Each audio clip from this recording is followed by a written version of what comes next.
गुरुर् ब्रह्मा गुरुर् विष्णु गुरुर्देवो महेश्वरः गुरु साक्षात परम ब्रह्म तस्मै श्री गुरुवे नमः। नमस्कार दोस्तों, यदि इस शिक्षक दिवस पर आप भी अपनी स्कूल, कॉलेज या किसी अन्य जगह पर भाषण देने जा रहे हैं तो आज का ये वीडियो आप सभी लोगों के लिए। चलिए तो भाषण की शुरुआत करते हैं। सबसे पहले हम सम्मानित मंच को संबोधित करेंगे और उसके बाद ये पंक्तियां हम सभी लोगों के बीच में रखेंगे।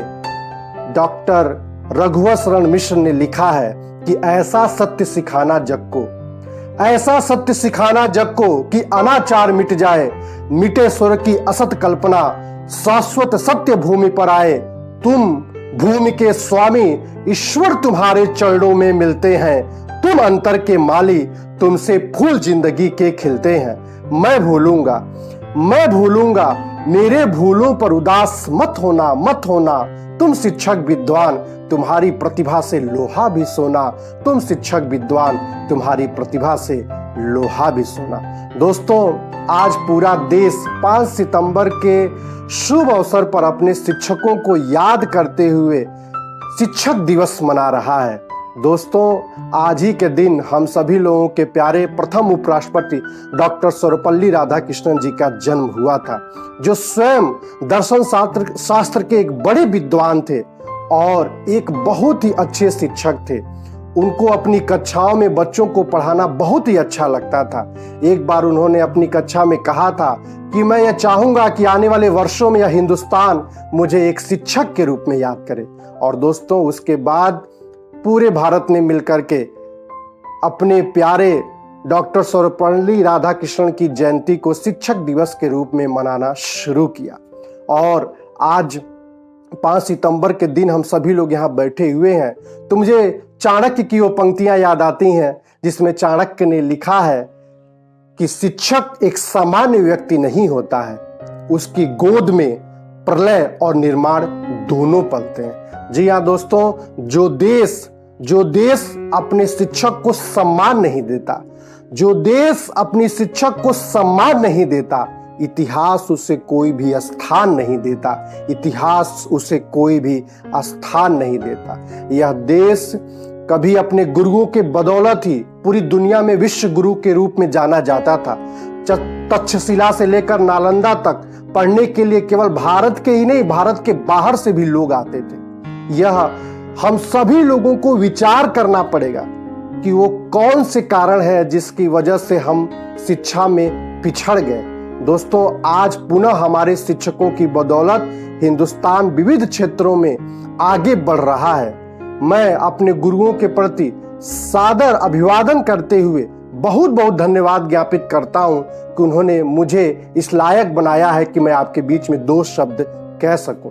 दोस्तों, जब एक बच्चा जन्म लेता है तो वो एक जैविक प्राणी होता है, लेकिन जब वह विद्यालय पहुंचता है, अपने आचार्य के पास, अपने गुरु के पास, अपने शिक्षक के पास पहुंचता है, तो शिक्षक उसके अंदर ज्ञान का रोपण करके उसे जैविक प्राणी से बौद्धिक प्राणी बनाते हैं। एक बच्चा मिट्टी की तरह होता है और हमारे शिक्षक कुम्हार की तरह होते हैं। जब हम अपने शिक्षक के पास पहुंचते हैं तो हमारे शिक्षक उस मिट्टी से इतनी सुंदर, इतनी अच्छी आकृतियां बनाते हैं जो समाज की शोभा बढ़ाते हैं। दोस्तों, हम जब स्कूल में पहुंचते हैं तो स्कूल से हमें जीवन जीने की शैली, जीवन जीने का तरीका मिलता है। एक बार की बात है, एक प्रसंग मेरे जहन में आ रहा है। एक बार की बात है, एक बच्चा अपने गुरुजी से पूछा कि गुरुजी 2 और 2 जोड़ने पर 4 ही क्यों होते? अब गुरुजी का जवाब सुने। गुरुजी ने कहा कि 2 और 2 जोड़ने पर इसलिए 4 होते हैं कि कभी तुम किसी गरीब से सब्जी खरीदो तो 4 के बदले कहीं 3 ना दे दो, इसलिए 2 और 2 4 होते हैं। गुरुजी ने आगे कहा, और यदि तुम किसी से पैसा तुम्हें लेना हो, तुमने उन्हें 2 और 2 रुपए दिए हो और उनसे पैसा लेना हो, कहीं 5 की तुम अपेक्षा ना कर दो, कहीं ज्यादा की अपेक्षा ना कर दो, इसलिए 2 और 2 जोड़ने पे 4 होते हैं। दोस्तों, प्रश्न गणित का था, लेकिन गुरुजी ने उसके अंदर नैतिकता का पाठ सिखाते हुए गणित के प्रश्न को सुलझाया। ऐसे होते हैं हमारे गुरुजन प्रिय। लेकिन आज हमें सभी लोगों को मूल्यांकन करना पड़ेगा, हम सभी लोगों को आत्मचिंतन करना पड़ेगा कि क्या जो गुरुओं का स्थान होता है जो हमारे कबीर जी ने लिखा कि गुरु गोविंद दो खड़े काके लागू पाए, गुरु गोविंद दो खड़े काके लागू पाए, बलिहारी गुरु आपने गोविंद दियो। कि ईश्वर और गुरु दोनों खड़े हो तो सबसे पहले हमें गुरु को सम्मान देना, गुरु का प्रणाम करना। क्या वह सम्मान हम अपने गुरुजनों को दे पा रहे हैं?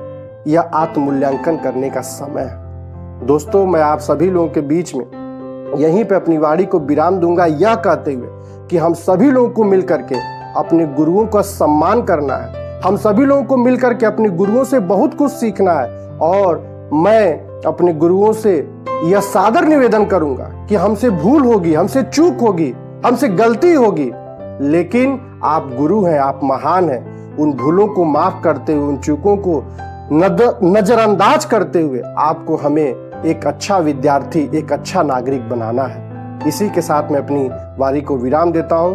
जय हिंद, जय भारत। दोस्तों, आपको यह वीडियो कैसा लगा मुझे कमेंट में बताइएगा।